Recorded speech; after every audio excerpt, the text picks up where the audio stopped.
Delhi ordinance పై అమిత్ షా మాట్లాడుతున్నారు. Live లో చూద్దాం. 91 जिसमें मैं आज संशोधन लेकर आया हूं, इसको इस महान सदन ने पारित किया गया और वही विधेयक के अंदर संविधान संशोधन के अंदर 239A जिसका मैंने जिक्र किया, उसमें इस संसद को राजधानी क्षेत्र के किसी भी हिस्से के लिए और किसी भी कार्य के लिए कानून बनाने के लिए संपूर्ण अधिकार संसद को देने का काम किया गया। मान्यवर, समस्या कहां से समाप्त शुरू हुई? 1993 से व्यवस्था चली आ रही थी। कभी भारतीय जनता पार्टी सत्ता में आई, कभी कांग्रेस पार्टी ने शासन किया, कभी ऊपर कांग्रेस का शासन था तब हमारी सरकार थी, तो कभी ऊपर कांग्रेस की सरकार थी तब नीचे हमारा शासन था, मगर कोई झगड़ा नहीं हुआ था, सब कुछ ठीक चल रहा था, क्योंकि किसी की मनसा अधिकार हथियाने की नहीं थी, सेवा करने की। कांग्रेस पार्टी ने भी भाजपा के साथ झगड़ा नहीं किया, भाजपा ने भी कांग्रेस सरकार के साथ झगड़ा नहीं किया और बहुत अच्छे से चल रहा था, कोई डिस्प्यूट नहीं, कोई झगड़ा नहीं। 1915 में स्थिति बदली और यहां 2015 में यहां स्थिति बदली और यहां एक ऐसे दल की सरकार आई जिसका मकसद, मुझे कोई झिझक नहीं है कहने में, जिसका मकसद सेवा करना है ही नहीं, झगड़ा करना। माननीय अध्यक्ष जी अनेक पार्टियों के मुख्यमंत्री रहे, अनेक पार्टियों की मिलीजुली सरकार रही, शुद्ध रूप से सरकार रही, मगर राष्ट्र सेवा करने में और जन सेवा करने में किसी भी पार्टी को कोई दिक्कत नहीं आई। मैं बाद में बात करूंगा क्या दिक्कत है वो, उसकी भी डिटेल बात करूंगा, प्रॉब्लम क्या है वो। प्रॉब्लम ट्रांसफर पोस्टिंग के अधिकार का नहीं है, विजिलेंस को कंट्रोल में लेकर बंगला जो बना दिया है इसका सत्य छुपाना है, जो भ्रष्टाचार हो रहा है इसका सत्य छुपाना है। मान्यवर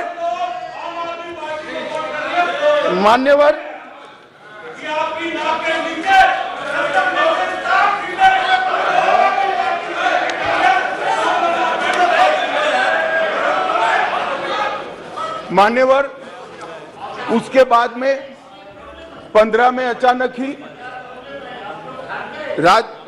दिल्ली राज्य सरकार ने एक विषय सर्कुलर निकाला जिसमें उन्होंने ट्रांसफर पोस्टिंग के अधिकार अपने हाथ में लिए।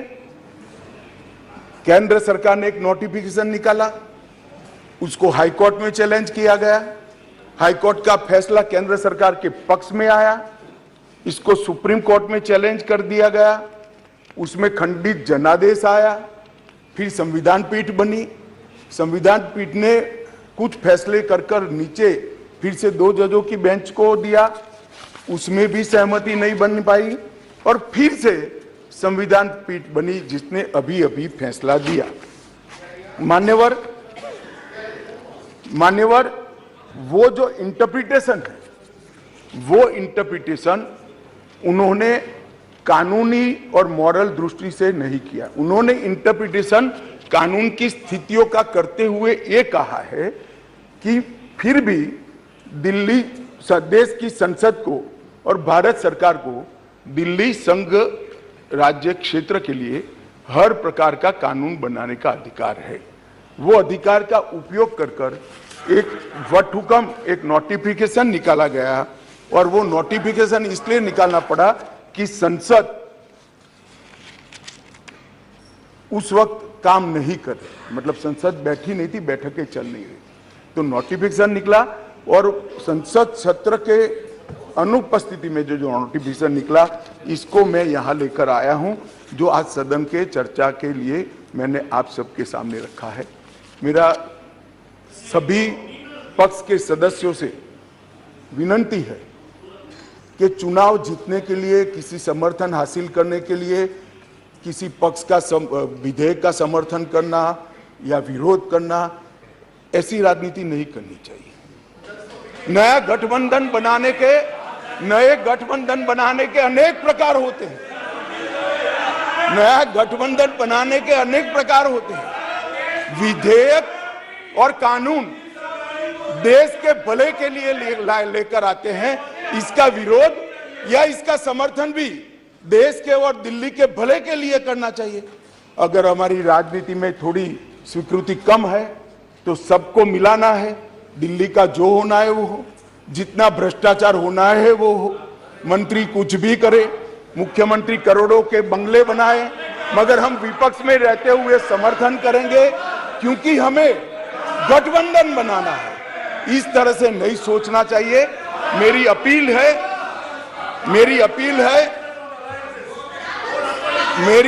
है विपक्ष के सदस्यों को कि आप दिल्ली की सोचिए, अलायंस की मत सोचिए। अलायंस से फायदा नहीं होने वाला है। अलायंस होने के बाद भी पूर्ण बहुमत से नरेंद्र मोदी प्रधानमंत्री बनने वाले हैं। इसलिए ये अलायंस के कारण जनता के हितों की बलि मत चढ़ाइए। जनता सब देख रही है। अलायंस कर आप अगर ऐसा सोचते हो, अलायंस कर आप अगर ऐसा सोचते हो कि जनता का विश्वास हासिल कर दिया जाएगा। जनता का विश्वास आपको मिला था, मगर जिस तरह से 10 साल यूपीए ने शासन चलाया, 12 लाख करोड़ के घपले घोटाले करे, इसलिए आज वहां बैठे। और मैं फिर से कहना चाहता हूं, दिल्ली सरकार के घपले घोटाले भ्रष्टाचार को प्रच्छन्न रूप से अलायंस की गरज के कारण मदद कर रहे हो। पूरा देश देख रहा है और पूरा देश चुनाव में इसका हिसाब किताब करेगा। मान्यवर, मैंने ये सदन के सामने रखा है बिल को।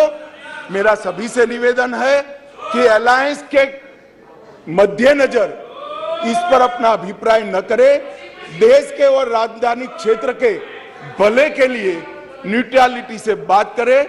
और वैसे भी मैं बता देता हूं, विशेषकर कांग्रेस पार्टी वालों को, कि ये बिल पारित होने के बाद वो अलायंस में आपके साथ आने वाले नहीं है। तो जो सच है वो करिए। इतना अपील करके मेरी बात को समाप्त करें। प्लीज